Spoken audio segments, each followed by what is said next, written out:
You're listening to Queering Premodern Asia, a limited series in Season 5 of the Nuances podcast. This narrative series features stories and discussions with queer Asian co-hosts and scholars about queerness, love, and premodern life in Asia. I'm your host and producer Lazu. I'm a cis, straight, Chinese-American woman who spent the last year, it's been a year already, researching and developing this series. I'm excited to be joined by my guest co-host for today, Cece. Bonjour, mes amis. Hi, friends. My name is Cece Chow. I am a Canadian-born Chinese trans model, advocate, poet, and public speaker. I use my voice to lift up the marginalized, fill the gaps, and hopefully instigate journeys of discovery. For transcripts, show notes, and more ways to listen and support, go to nuancespod.com. You can also follow us on all social media at nuancespod. Content warning, this limited series explores historical contexts of love, gender, sexuality, and cultural norms. Exploration of those themes should not be deemed as an endorsement of those practices. It was a different time with different norms. This information is for entertainment purposes only. Mature themes may be explored. Today's episode includes mention of colonial violence, religious indoctrination, religious trauma, as well as racist, sexist, and homophobic tropes. Listener discretion is advised. Now enjoy the show. This is part 2 of episode 6, The West, Savior or Demonizer. In part 1, we talked about the British Empire in India, the Indian Penal Code, and how that was replicated around the world for the British Empire. We also talked about the Philippines and the Spanish Empire, as well as French presence in what is now Vietnam, Cambodia, and Laos. This week, we're going to talk about the other countries that were not colonized. We'll look at their reaction to Western colonization in some of the Asian countries and how they decided to adapt to it. You may have caught bits and pieces of that from our discussion last week with Stella. So today you get to hear how the West changed culture across Asia. In episode 5, we saw how royals were often seen as deities or proxies for them or chosen by them. This was true in Korea, Japan, India, Thailand, Cambodia, and China too. Of course, the same was true in the West. To this day, the King of England is the head of the church. But in this episode, we'll see how this God-king connection was used by the West to earn access to royals, negotiate trade deals, cement their presence in the region, and spread their preferred religion. If you remember from part 1, China had a lot of goods that everyone wanted. All the colonial powers were competing for trading privileges with China. And whether that's along the Silk Road or by sea, wherever traders went, so did religious folks, who wanted to spread the good word that was better than everybody else's good word. If you know, you know.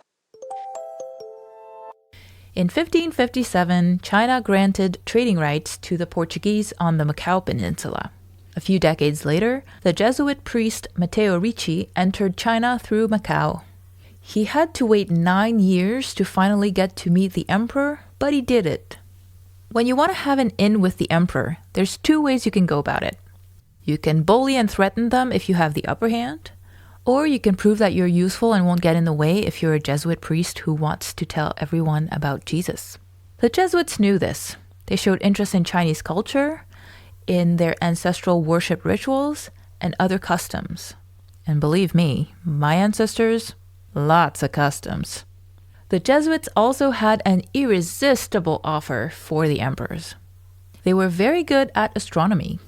Given that the emperor was supposed to be the one being who can mediate between the heavens, nature, and humans, having advisors who know how stars and stuff work sounded really useful, and also a cheap way to consolidate the emperor's status as that powerful mediator.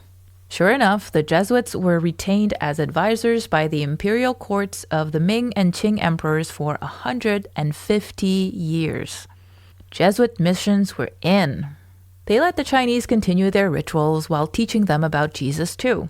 To them, it was fine to have other rites and rituals as long as they accepted the Christian God as the one true God. They were thinking big picture. In 1630, the Franciscan and Dominican missionaries arrived with the Spanish. They were not on board with this big picture thinking. They were incensed by these Jesuits. What were they thinking? They let the Chinese Christians continue ancestral worship? How scandalous. How will their souls ever make it to heaven? That's unacceptable. And the Jesuits are okay with Chinese morality being compared to Christian morality? Outrageous. China was a very developed civilization with infrastructure and a robust education system, a bureaucratic civil service, a powerful army and navy. Westerners who visited the country were very impressed. But of course, if you've listened from the beginning of this series, you know that for men in China, having a male lover was the most normal thing ever. It didn't matter if you were the emperor, a government official, or a scholar. You could openly show your love for another man. Needless to say, this was rather traumatizing for the missionaries. Here's Professor Chun Wu from the University of Hong Kong describing their reactions. They thought the Chinese people, they are very immoral. They publicly display their homosexual love, which is true at the time. They particularly feel unbearable that the officials also do this. Actually, officials particularly do this.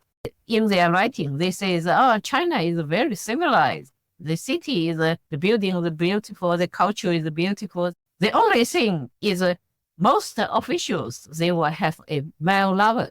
And it's public.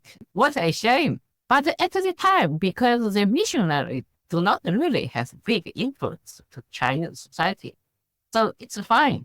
Not only were the Franciscans and Dominicans more nitpicky than the Jesuits, they were also more brazen. They tried to ban ancestral worship. If you know anything about Chinese culture, you'd know that that was not a smart move. Filial piety was and still is a core value, and that extends to ancestors dead or alive. Banning ancestral worship was a sure way to be shown the door. Sure enough, the emperor declared Christianity a dangerous sect. For 100 years, this debate went on and on between the Chinese, the Jesuits, the Franciscans, the Dominicans, eventually involving the emperor and the pope. In 1742, the pope sided with the Franciscans and Dominicans, banning Chinese rites. So much for the Jesuits' careful building of social capital over the last 150 years. The pope had officially pissed off the emperor, and that was the end of Christian missions in China until the Opium War treaties allowed them to return. In the early 18th century, China was still a very large, somewhat self-sufficient country whose goods were desired by the rest of the world. They were exporting paper, porcelain, tea, silk, among many other things. That doesn't mean they didn't want to trade with other countries, though. They wanted silver, for example, which they used to make stuff like jewelry, candlesticks, and hairpins. They also imported cotton. But by and large, China was the center of the world economy. Everyone wanted to be friends with China, especially since their navy and military power was second to none. Basically, it was the America of its day. No one dared to defy the Chinese Empire. However, there were internal divisions in the late imperial era, and the threat of a rebellion loomed large. In 1757, the emperor restricted foreign trade to Canton and only through pre-authorized Chinese vendors. In that same year, the Brits took over Bengal after winning the Battle of Plassey. Bengal was a region that is now partly in Bangladesh and partly in India. So this battle laid the foundation for the British Empire in India. A few years later, in 1764, the British won full control of Bengal at the Battle of Buxar. This will become important shortly. The 18th century saw a boom in tea consumption in England, as the fashion spread from the elites to the average Briton. They could not get enough of it. Fun fact, before breakfast tea became a thing for the English, there was breakfast beer. Granted, the alcohol content was pretty low and it probably didn't taste anything like modern beers, but beer was safer than water, so many civilizations from ancient times to the early modern era opted for an ale of sorts bright and early. It's true, look it up. It's a good thing people didn't drive cars back then. China was buying cotton from the Brits at the time, but the Brits couldn't get enough of this delicious tea. It's like the entire country became addicted to tea. China didn't need that much cotton though, so instead they would take silver. China was exporting so many goods in exchange for silver, not just from the Brits, but also the French, the Portuguese, the Spanish, the Dutch, and the Japanese. At some point, China was labeled as the sink for all the world's silver. But for the Brits, their demand for Chinese goods was so high, and their supply of silver not as high, that they decided they needed a better plan. They needed a product that the Chinese would not be able to get enough of that would be easier for them to obtain. In a show of evil brilliance, they found just the one. And boy, was that a profitable operation. It helped fund their colonial operations in India and elsewhere, all while saving their precious silver. Remember that Bengal region they had just invaded? Well, it turns out that that region had been growing opium, which was consumed and exported in small quantities, including to China. Opium was not new to China. In 1730, China had imported 15,000 kilos of it. But the scale of this British operation was staggering. By 1775, it was 75,000 kilograms. In 1793, the Brits had a monopoly on opium production in India, and by 1804, they had already a balanced surplus instead of a balanced deficit thanks to their profitable opium trade with China. By 1830, it was considered an opium epidemic in China. In some regions, 90% of young men were opium addicts. By 1838, China was importing 1.5 million kilos of opium. The Qing emperor tried to ban opium trade several times, but it didn't work. In 1839, the Chinese seized 1 million kilos of illegal opium and destroyed it. The Brits were furious and lobbied for military action. And the British Navy showed up with their top-of-the-line new pew-pew. And by 1942, the Chinese were humiliated in an unprecedented defeat. The Brits emerge as the most powerful navy in town. The Chinese are forced to sign the Treaty of Nanking, which cedes Hong Kong, requires China to pay reparations, expands trade, and gives extraterritorial rights to the Brits. Extraterritorial rights basically means that British people who settle on Chinese land are subject to British law, not Chinese law, because they thought Chinese law was more barbaric. Similarly, lopsided agreements with France and the US shortly followed. This marks the start of the century of humiliation for the Chinese, and it's the beginning of the end for the weakening Qing dynasty. At the same time, there were internal crises in China, including overpopulation, famine, drought, and diminishing power from the government. Unfortunately, the opium crisis in China only gets worse after the First Opium War, and the Qing government is really struggling to rein them in. A few years later, a British boat called the Arrow is suspected and seized by the Chinese in 1856, which the Brits said violated their extraterritorial rights from those unequal treaties, and another war breaks out. Somehow, amid this battle, a French missionary is executed, so France jumps in to protect Catholicism, as always. Russia also joins in. Several cities are captured by the French and the Brits. The French and Brits end up marching to Beijing. They sack the city. They destroy the Yongle Encyclopedia, which was written in 1408 and was, at the time, the largest encyclopedia in the world, and only 3.5% of it remains.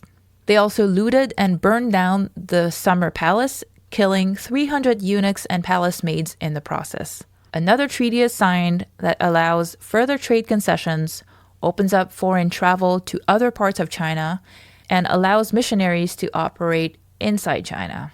Yep, they're back. A piece of land the size of Ukraine is ceded to Russia and is never returned. My ancestors are all about saving face, and they did just the opposite of that twice. This hit hard. Imagine if tomorrow the US was humiliated by a military defeat by New Zealand.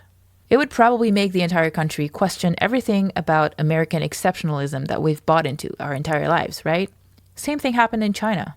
Internally, in the following decades after the Opium Wars, there would be a lot of debate among the Chinese elite about the best way to respond to Western aggression. Unsuccessful reforms, rebellions, competing political movements followed.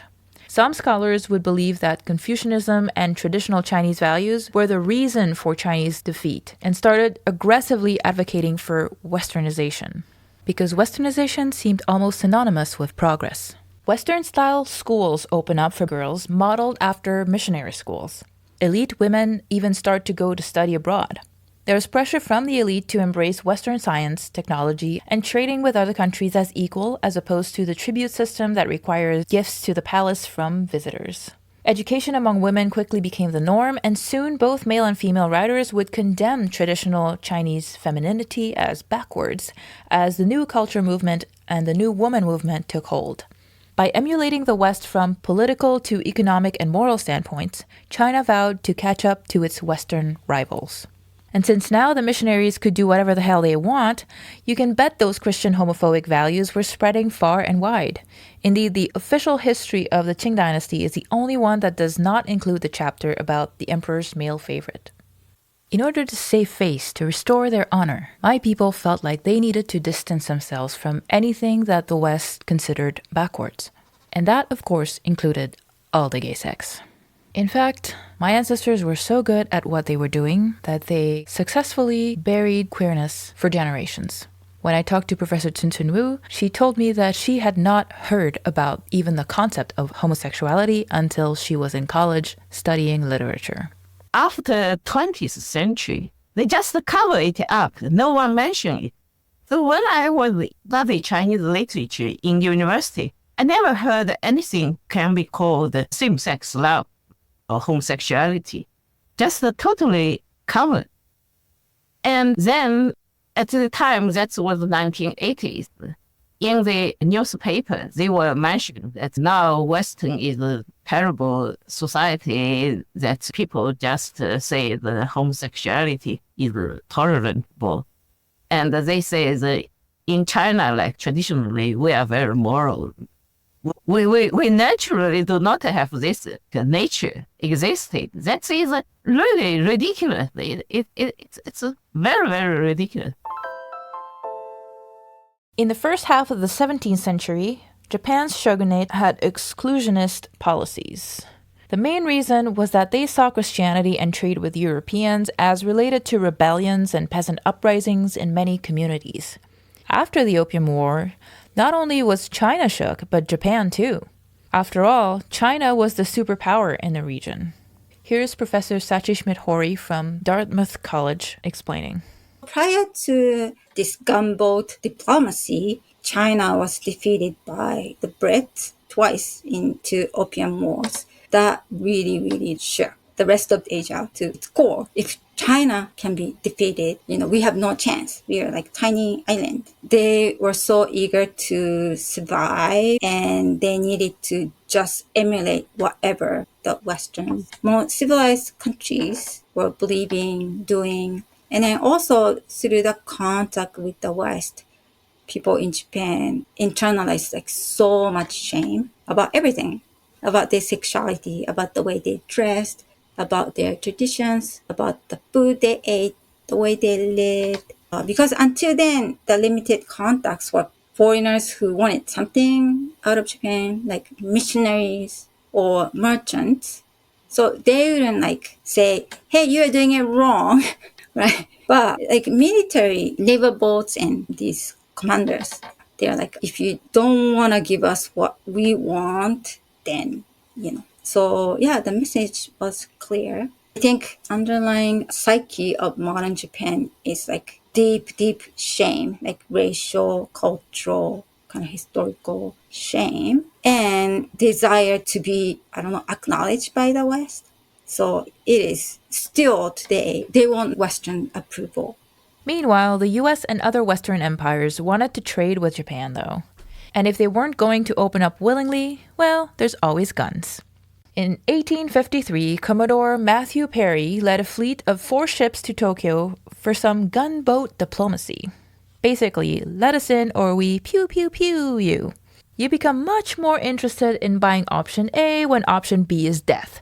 So America wins and a treaty is signed between the US and Japan to allow trade in 2 ports to US merchant ships. They gotta sell all those products made from slave labor somehow. Of course, the ink on that US treaty is barely dry before the Brits, the French, the Russians, and the Dutch also bring their pew-pew boats and force Japan to trade with them as well, and even band together to defeat and disarm feudal domains that defy them.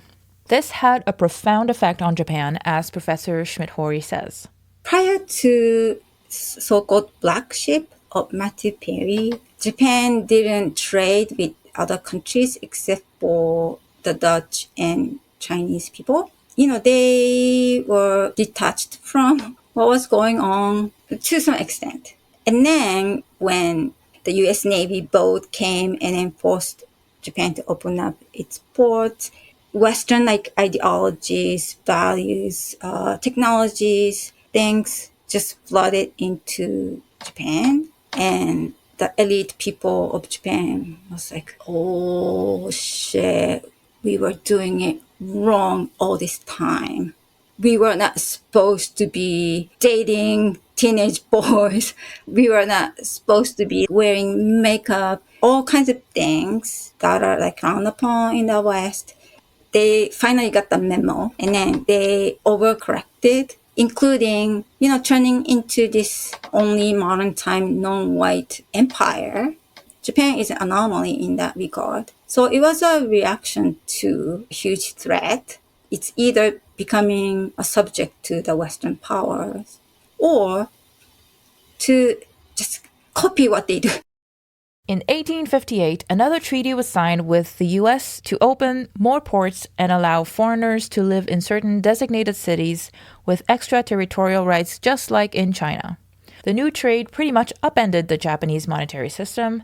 That and the fact that the shogunate was not able to do much against Western powers led to a samurai uprising. In 1868, a new centralized government was formed with the emperor at its symbolic head, and Japan started to rapidly modernize. When I say rapidly, I mean in less than 50 years, they went from being completely closed off to the West and having no navy, to becoming an industrial power with a constitution, a parliament, a national compulsory education system, a modern army and navy, roads, trains, and telegraph. This entire process was modeled after the West. The new education system not only developed skills, but also inculcated Western values. That's the part where the homo is a no-no. Japan was a much smaller country than China, and it desperately wanted to avoid being colonized. Not only that, but it wanted to be in the big boys club, All those unequal treaties, Japan was not happy about that and wanted to renegotiate ASAP. What do you do if you don't want to be bullied? You become a bully too. All those white people invade other countries and take their lands, right? Bet we could do that too. In 1876, they forced Korea to open up, just like Commodore Perry did to them only a few decades earlier. The French, the British, the Americans had all tried and failed with the same gunboat diplomacy tactic. And what do you know? The Japanese make the Koreans sign one of those Western-style unequal treaties, giving them special trading privileges in Korea that were not reciprocated. Classic white people move. The Sino-Japanese War of 1894 over control of Korea becomes another humiliating defeat for China. For the first time ever, the balance of power shifts from China to Japan. Japan takes over Taiwan. Having proved their military might and their successful transformation into a modern country, they sign a new treaty in 1902 with Britain that gives them more equitable terms. But now they're on a roll. In 1905, they go to war with Russia over rights in Manchuria and Korea. They defeat the Russians, and they're pretty stoked that they beat a Western power. The Chinese are like, whoa, we should learn from those guys. A bunch of Chinese reformers move to Japan. The West is also like, whoa, those Japanese, we might have underestimated them. Indeed. In 1910, Japan annexes Korea, ending the Joseon dynasty after more than 500 years. In order to avoid becoming colonized, Japan became a colonizer. During the 19th century, the rivals of Thailand were being colonized by Europeans. England controlled southern Myanmar and Singapore and Malaysia. French occupied Vietnam, Laos, Cambodia. European colonization was still a threat to Thailand. And in 1893, they had a really close call when the French troops clashed with their own near the Mekong River. At the time, Siam had several trade treaties with many of the European colonial powers. Many of those treaties gave foreign firms extraterritorial rights, just like we talked about earlier. These treaties also existed with Denmark and Sweden, Norway. The royal elite at the time made administrative reforms to demonstrate to those treaty powers, like all the white people, that the Siamese elite could streamline their own country's administration and ensure law and order by applying Western know-how and government techniques.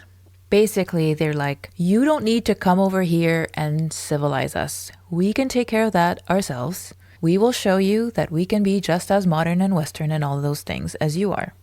Minus the Christianity part. They reformed the legal system, they built ministries, they created paid bureaucracy, an army, and police. And they were doing that because Western states were claiming these extraterritorial rights because supposedly their laws, the Thai laws, were barbaric and outdated and backwards. So they wanted to delegitimize that argument and show to the West that they're modern and that the West didn't have any grounds to require those extraterritorial rights. And also, the elite wanted to consolidate their own power within the country. They're like, we don't want white people to come take our power. We want to get more power for ourselves, you know. So again, Thailand was never colonized, but it did have to adapt to Western hegemony by modernizing in a very Western way. Iran was also another country that assimilated in order to avoid being colonized. In episode 3 of season 3, Dr. Manouja Muradian shared this.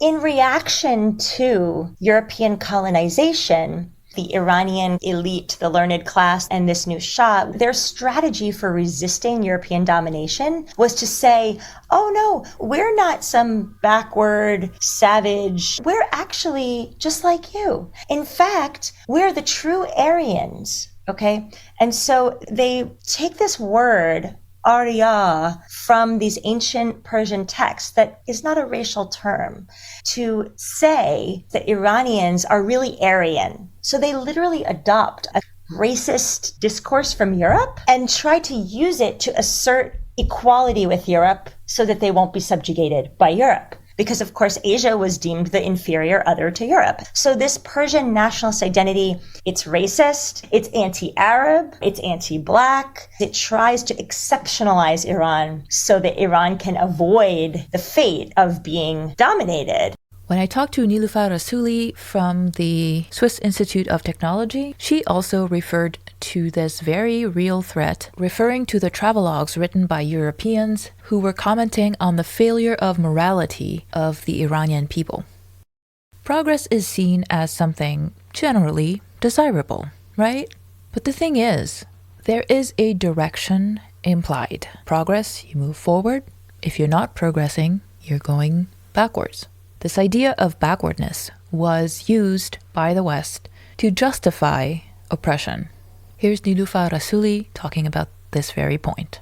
When we talk about Orientalism and Orientalists, we are talking about a long history of knowledge production of the West over the East, with the centrality of Islam in it, in the names of supremacy and in the name of showing that the Oriental is incapable of imagination, knowledge, reason, and rational thinking. So it needs, and it's better for the Oriental to be ruled by the West. The intellectuals from the Ottoman Empire, many of whom studied in Europe, brought a similar push for modernization. They didn't want to be labeled as backwards because by now we all know that that's the white man's self-invitation to colonize.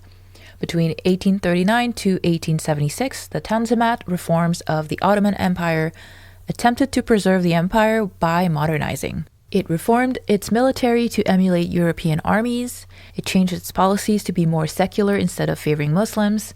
It allowed religious freedoms. And it centralized its government to consolidate its control over citizens. Again, they didn't want the West to say that they had barbaric laws. When the history of colonialism is studied, gender and sexuality usually is not the focus. In this series, we are focusing on how colonialism has affected gender and sexuality. And another aspect of how they tried to regulate sexuality is the regulation of prostitution. Interestingly, the world's oldest profession is often also used as a slur for women not approved of by the patriarchy. I bring so many examples about the power of self-determination that the figure of the prostitute had before her feet was tied to a specific place called Shahreno in Tehran. So I looked to the history of the figure of prostitute before that forced settlement and see how much not only she was ruling over her will, her body, and also she was transgressing against so many special borders. And in so many places, she was the only woman to be found. In so many archival materials, she was not the one to be found as a miserable. She was always a very rebel person. but she was also not welcomed in neither the histories of feminism or in feminist writings of women in Iran. That's the reason I'm trying to look to the figure of prostitute as a rebellious figure, not necessarily even a sex worker, because in so many occasions we even didn't know if she was necessarily a sex worker, but we can be sure that almost any woman who was spatially transgressing, going to the places that she should not, she could have easily be labeled as quote-unquote prostitute, as fahishe. And it had so much to do with the autonomy over her body and then autonomy over the space. She had so much power. I mean, it's a very big claim, but let me claim that at some point she didn't even need the cross-dressing. She didn't need to do that in order to have this autonomy over her sexuality, her will, her destiny. The question becomes, when exactly in the history the label of prostitute came to not identify the rebel woman, but a woman who should be pitied for. When the rebel woman was not called prostitute anymore, and when she was not called prostitute, what else she was called? And I think such question, it's not only true in the context of Iran. There is a turn happening, right? When the language of modernization comes, the rebel figure of prostitute becomes a woman who even the other woman, even her sisters, should write their moral superiority over her. She becomes this thing that the Orientalist, the man, the soldier, the nationalist, everyone has a say on her. And then, at least in the case of Iran, it's really related to the moment that she's settled in one space and she does not have this freedom of movement. Regulating prostitutes was often part of a modernization project in different ways. For example, in the early 20th century, male prostitution was still very open and publicly accepted in Beijing. Young male actors, often referred to as boy actors, often doubled as male prostitutes, and people thought that it was very romantic to date one of them. Usually that would be somebody from the upper class. So upper class men would fawn over these boy actors, sometimes date them, and sometimes have a similar arrangement to the Fuqian marriage where they would pay for their living expenses, live together, etc., etc. It wasn't just among the upper class. Common men would also partake. However, after the Opium Wars, everything changed, as we all know. Tying things back to part 1, in places where the country was directly colonized by the West, there was also regulation of prostitution, often to prevent mixing with the native people. Even as Christian morality often condemned prostitution, the colonial project often felt like it had to also allow prostitution in order to prevent gay sex. Here's Professor Anjali Arundeka talking about prostitution in India as well as the Philippines. The major thing is we don't want to mix races, but we also don't want to let the British soldiers become sodomites, right? So on the one hand, you have prostitution is illegal. But on the other hand, we're really nervous. Our soldiers will suffer from situational homosexuality. They'll turn to each other. So we'll set up these bazaars where we'll provide them with native prostitutes so that they don't have sex with each other. So that's the contradiction. No mixing with the native women, but we don't want them to turn to each other, so we'll create all these brothels where they can access native women. This is not unusual to colonization. If you look like a place like the Philippines was also a colony of the US and was liberated around the same time as the rest of the British colonies. We also saw the same thing. Military bases had enormous industries of sex work. So that's the contradiction, right? We don't want you to have a native consort, but we want you to have sex with native women. If you remember from last week, in Vietnam too, prostitution was pretty prevalent, and the French men's distaste for Vietnamese women was their excuse to indulge in male prostitution in Vietnam. If you're wondering what the rule is here, it's whatever helps uphold white male supremacy, regardless of contradictions. Our gender identities and sexual lives are some of the most personal, individual things about our lives. Colonial projects, imperialism, and governments that administer them, on the other hand, are very impersonal, unsexy institutions. Yet governments have often invaded these most private parts of our lives in order to regulate them. They claim that it's for our own good, in this life or the next.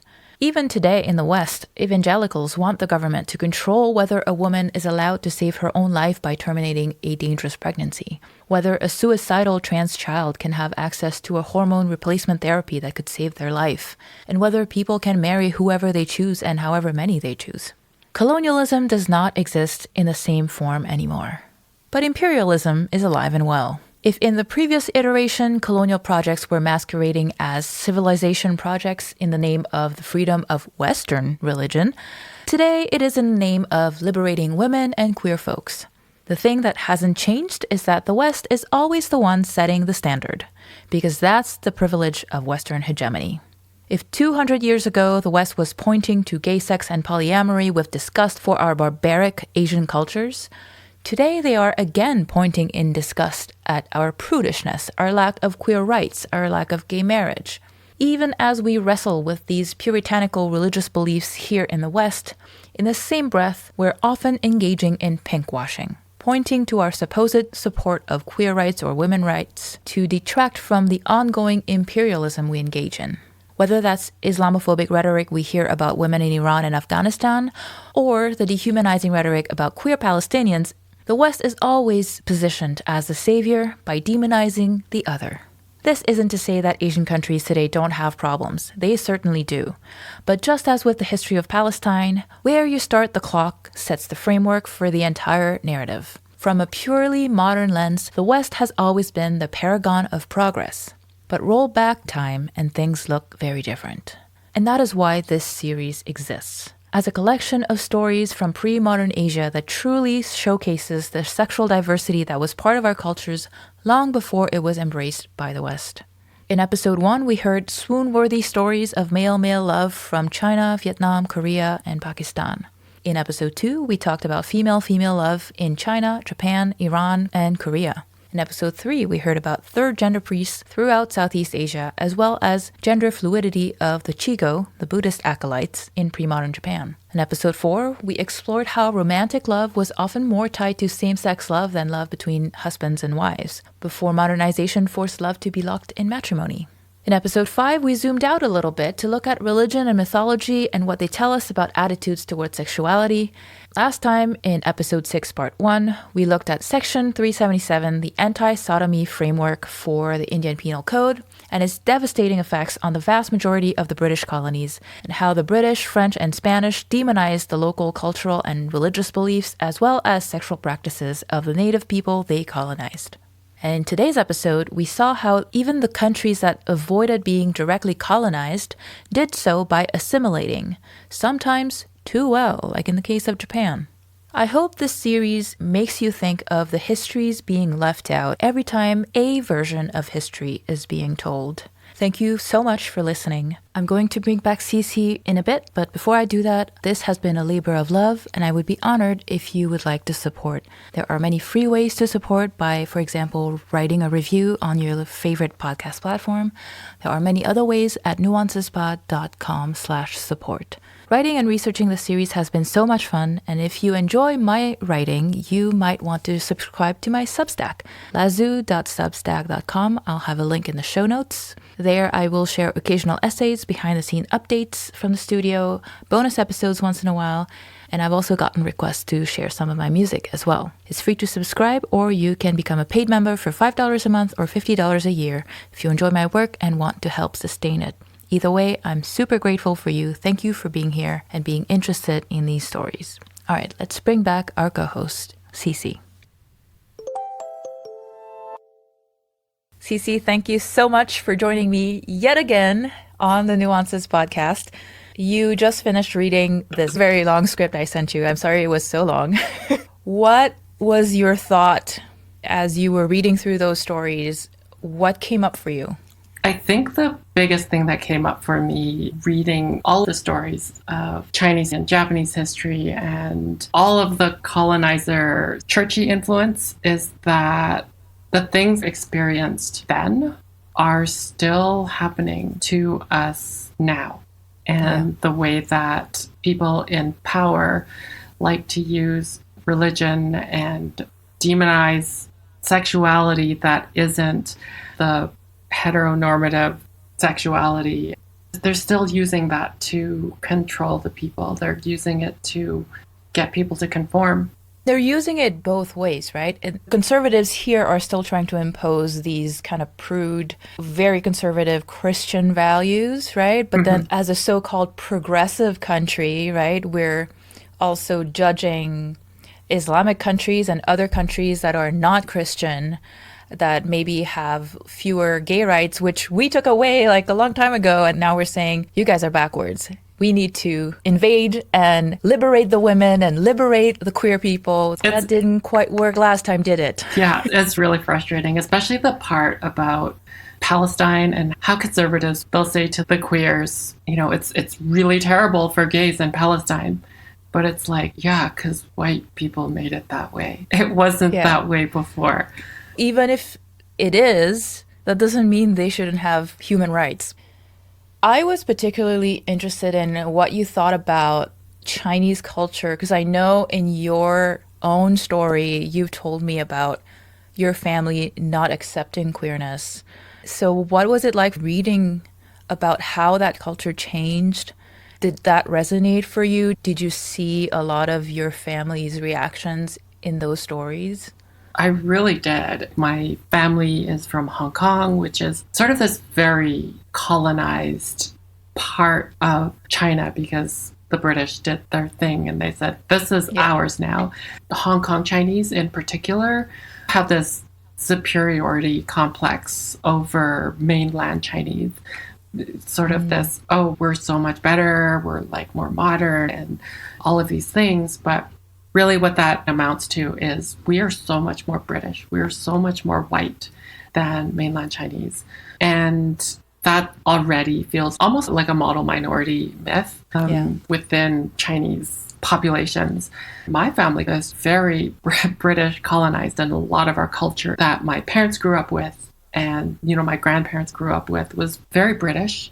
It was really frustrating to know that probably a lot of their non-acceptance of my queerness, of my transness, comes from that colonized mindset. And to know that sort of if we are really to call ourselves Chinese in a sort of pre-colonized way, it would just be like, okay, yeah, let's be gay. And it's great, it's fine, it's celebrated. And there's beautiful romantic stories about it. Imagine that if that type of colonization had not happened, then I'd still have a family. I wouldn't have had this no contact with my parents for 2 years and longer than that for my extended family. It's really frustrating. It's sad. Yeah. And it feels really defeating, even as I try to create queer and trans representation for Chinese and Asian people. It feels like fighting the tide or the ocean. What would you say is the understanding or the perception of queerness in your extended family? Or what is their resistance to it? I would say that there's two sides to that, because there's part of my family who are Christian. And so for them, primarily, I would say it's this sort of religious Christian, I'm like going to say values, but I'm like hesitating to call them values. Yeah. But we'll put in quotes, Christian values. But there is like this other sort of modern Chinese side to it where somebody who is born and perceived to be male is expected to do all of these things, like especially in my case as the firstborn, you know, carry on the name of the family and care for the family as a patriarch, go get a good job. And so there's the gender role, right? There is the gender roles thing, and then there's the concept of face, and where it's, okay, now your being is separate from this ideal stereotype or this ideal role, and that disrupts the harmony of our family. It disrupts the harmony of our community, of our culture, like modern culture, right? Because as you talked about, it is this very modern construct, and like very modern in the context of the thousands of years of history that the Chinese have. I definitely feel that there's this feeling of, oh, you're gay, you don't fit the mold, you're trans, you don't fit the mold, and so you are causing us to lose face and lose respect to everyone, right? Not just in the Chinese context, but if we put it into but we're like the model minority, right? We're respected and whatever by our colonizers, like in North America. You're breaking that and causing problems. Why are you being a black sheep? Why can't you just keep it hidden? It's like, okay, be gay, but be gay secretly. But you can't ask me to be trans secretly. If you see a before photo and an after photo, it's just, people are gonna know. So you can't really trans secretly in that way. And there is a lot of secret gayness. I know people like Chinese lesbians and Asian lesbians and gay people who are fully out socially, and they have, same-sex partners, but they will not be out to their family. They just don't talk about it, and they don't talk about girlfriends or boyfriends or like a romantic partner or whatever. And I don't know. So the family probably knows, but it's just not something that is talked about. Mm-hmm. There's so many stories of like somebody comes out as gay and everybody's, yeah, we knew. We're just waiting for you. It's like, yeah, you can kind of, after enough time with a person, but it's that very sort of Chinese thing, or don't say anything, don't bring it up, and everything can be fine. We'll pretend that everything is fine. I can relate to the Chinese culture in terms of saving face or losing face and worrying about what people say outside of your family, which has always befuddled me as a person. It's like, why do you care what strangers think?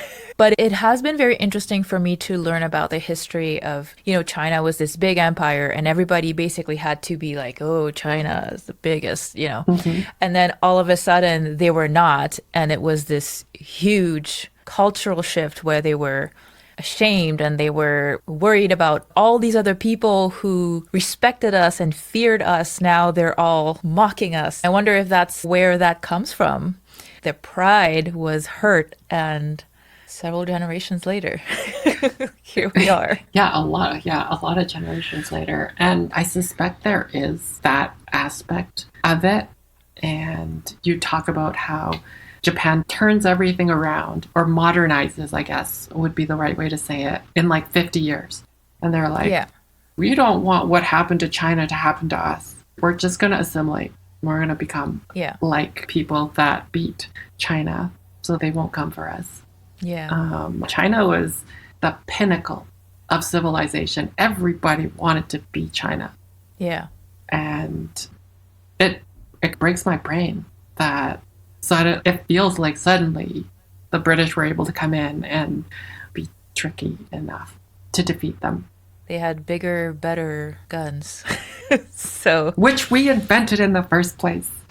It is kind of ironic reading the story about how China was this big country where all the goods were coming from, and here we are again. All our products are still coming from China. So it's got to be like a full cycle. Or not even a full cycle. It's still the same cycle, right? Yeah. In a lot of ways, I feel like that is still, it's an ongoing colonization, because essentially a lot of Western companies will have their factories in China or Bangladesh or wherever that's not on their land, and pollute a different country. Use their labor, but then take the goods and the money and all the rest. And it really feels like an ongoing colonization. Colonization never stopped. It just changed clothes. It's started to just look different. It was interesting to see how many countries saw what was happening to those that were colonized, like the Philippines, Vietnam, and India. They're like, we don't want that. So we're going to have to assimilate and show them that we are just as quote unquote civilized, that we can modernize our own country without their help. So they did all of those changes. And one of those changes was burying queerness. and forcing love to be between a man and a woman and marriage to be between a man and a woman. Yeah. But at the same time, you can't erase queerness. You can't erase transness. It's very natural. Like, if you look at nature, you will find it everywhere. Yeah. I do think we are on the cusp of a shift in modern China. From what I hear, when you're in the big cities, Shanghai, Beijing, there is a lot of queerness, and it's open. I don't know how accepted it is by those people's families, but it's in a way that I think we haven't seen even probably 20 years ago. I hope that there will be a revolution, and I hope we can have this reclamation of our queer history. Yeah. Through doing this series, I've learned that what we in the West assume about how life is in Asia is often very wrong. The scholar I interviewed from the University of Hong Kong, she was saying this survey was done in the 90s of the wives of men who had male lovers. So they're gay, but they're married to a woman. And the wives were like, yeah, it's fine by me, you know? And like, it was just a well-known thing. Everybody knew about it. Nobody seemed to have a problem with it. And that really surprised me that in the 90s that they were this open about it. They did a survey and they were like, oh yeah, it's fine. I don't care. You know, as somebody who grew up with a Western, you know, Western media and all of that, I would have assumed that a survey like that would not even have been possible in the 90s in China. But it was. And then she was talking about Fragrant Companion. I think recently in Beijing, they had a recreation of that play. It was a huge hit.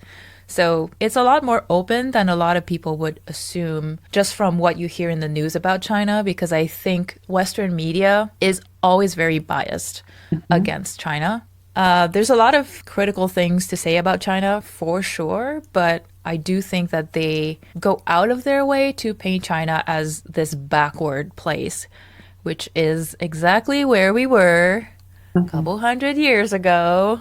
And I would say that even there's this idea of in media, like in video, in storytelling, in graphic novels, of boys love and girls love. Young men loving young men and young women loving young women. People go bonkers for it. Straight people go bonkers for it. And it's Chinese and Korean and Japanese. And that would be hard to find here, right? In a regular comic book store or whatever. And it's just, you know, for them, it's like, it's just fine. You can go and buy those comic books and it's not frowned upon in any way or whatever. It's just, oh, yeah, those are cute stories of people loving each other. Yeah. The law and the way that it is implemented or not implemented can be very different. I talked to somebody recently who told me that they had a relative in Malaysia who was queer. Technically, queerness is illegal in Malaysia, but they're openly queer. They have a queer partner. Their partner has a trans kid, and everybody's fine with it. They don't have to hide it, but there's also a difference in culture where they also don't feel the desire or need to tell everybody about it. People who know, but they're not necessarily going to be telling everybody at work. Not necessarily because they're hiding it, but just it's not in their culture to be talking about these things with those people. So there's a lot of nuances where I think in the West, we tend to jump to conclusions and judge that as, oh, they don't have as much freedom as we do. It's like, wait. That may or may not be true depending on somebody's experience. Like, I know in the Philippines, I have trans friends who are from the Philippines, and the law doesn't support queers, doesn't support trans people, but there are lots and lots of trans people in the Philippines, and they're on TV and things like that, and there's actual positive representation for them. They don't necessarily need to update their gender markers. The law, I don't think the law allows for it, but then they also don't have this, like, oh, we have to. Whereas here, I feel like it is a big deal. And I feel like in a lot of ways in the West, we are the ones who are backwards and behind, where to be treated fairly, it's like we feel like we have to get our gender markers updated. We feel like we have to get our birth certificates, like for me to say female, so that I can get the right thing on my passport, the right thing on my driver's license, so that when I use those documents, I will not be hate crime Harassed. Whereas over there, it doesn't matter, right? Like their driver's license says male, they look feminine, and it's just like, oh, okay. It's right. It's like kind of not a thing as opposed to here. And that's kind of an interesting thing where China has westernized and all these Asian countries have westernized, yet an element of our history hasn't been erased. Yeah. And coming to this point in the conversation, that's encouraging. Yeah. I feel like I need to explore that a little bit more in here, in my heart. Yeah, I think what I'm hearing you say is that these labels that we are so focused on in the West, whether it's the gender labels or LGBTQIA+, it wouldn't be that important to focus on them for you if the consequences weren't there. Like the reason why we need to focus on those labels is because the consequences of not having them the way you need them leads to harm. It's like, if I could just be the way that I am and just be accepted, live my life, then I don't know. It would probably just fine, right? I wouldn't have to fight for the label woman, so I can use the women's washroom and not be hauled out of the washroom as a predator. Yeah. That would be pretty beautiful. You know, I think that in a genderless, sexuality-less utopia, everybody could just be however they are, and we wouldn't need the labels when the labels aren't being used to oppress us. Yeah. Yeah. The labels started as a point of oppression, right? Mm-hmm. Reading about the vagrancy laws, they're like, oh, they look like they're probably sodomites. Yeah, let's arrest them. And then let's look at their genitals and other parts. And it's like, okay, so who's the one who's depraved? Come on, you're the one who wants to catch these men and look at their butts. You know, like, okay, who's the gay one? Exactly. You're volunteering to analyze a whole bunch of butts to figure out the pattern that tells you which kind of butt it's which kind of people. It's like, I don't know. And then to use that as a weapon, it feels very much the lady doth protest too much, methinks. It's like, just be gay, be happy. It's okay. It's fine. Exactly. The thing, though, that I love seeing when I'm doing this research is every time you see these laws and these things that they're doing to oppress people, there's also disobedience. There's also resilience. There's also ways in which people figure out how to show how they're stupid. I don't remember if I included the story in there or not, but one of the scholars I interviewed about India, she was saying there was this author who wrote a book, and the book ends with two women are in a bedroom, and this little kid walks into the bedroom. She's the protagonist of the story, and she sees that there's something happening under the sheets, like these two women. And the last scene is she pulls the sheet up. It ends there.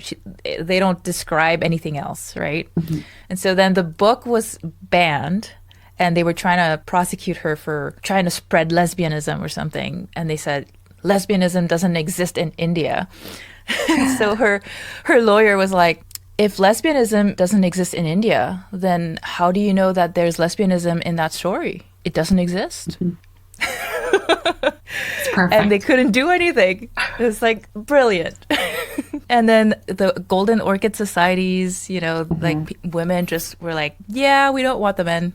We're just going to live together. Yeah, we're just going to take care of one another. We can't officially marry, but we'll have partners, and we will adopt the kids, the younger people who have no home because they also don't want the men. And we'll just have our little society. And the ghost marriages, people always find ways to live the life they want. Maybe not exactly the way that they want, but people find ways to still be queer, still live their queer life. And I love that. And I think we're still doing that. Right now, it's, you know, we're very loud. There's lots of scuffles, but at the same time, we are still living our lives. And in Texas, they passed a thing where one can no longer change their gender marker on their birth certificate, but that won't keep trans people from being trans. Yeah. Like, okay, I can't change my birth certificate, but that doesn't change who I am. It will limit some of the things that they will feel comfortable doing and things like that. But there are, law societies that are like, okay, what you need to do is get your passport. When you get your passport, the passport is federal, and you can change your gender marker on there. And then you use your passport for all of your ID. Yeah. Yeah. So we're still doing the same. Yeah. So I guess to close out, I'd like to know, what do you hope people take away from this series? I really hope that people will see that the Western view of gender, sexuality, really just life in general, I want them to see that there has always been different ways to live, and there always be different ways to live, and that where you are, and most of our listeners are probably going to be North American or like sort of Western cultures, that is not the default, not by far. When we are talking about the queer history of the global majority, I hope that their eyes will be open and their ears will be open and that their hearts might open a little bit more. Yeah. For you personally, what did you take away? I know you've listened to some of the other episodes too. I'm really coming away from this conversation with a sense of hope. I've been having a really challenging time. I moved from the city out to the country over the summer, and the rural Alberta is definitely more racist, more queerphobic, more transphobic. And it's been, more scary. It's been discouraging and lonely. But I feel myself coming away from this conversation with hope, because even through centuries and centuries of colonization, my people have found a way to keep their queerness in the face of so much oppression and so much violence. I've never really been one for ancestor worship, but having this feeling of my ancestors have done it. They didn't just give up. They just kept going and finding ways to live. It feels like I can claim that and be part of that. Yeah. But be leading part of that where I am now. Yeah. Awesome.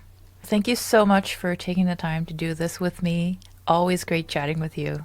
Thank you so much for having me. It's always a great conversation with you. And as always, I'm really appreciative of your work and your using your platform to create positive representation for Asian people, and in my case specifically for trans and queer Asians.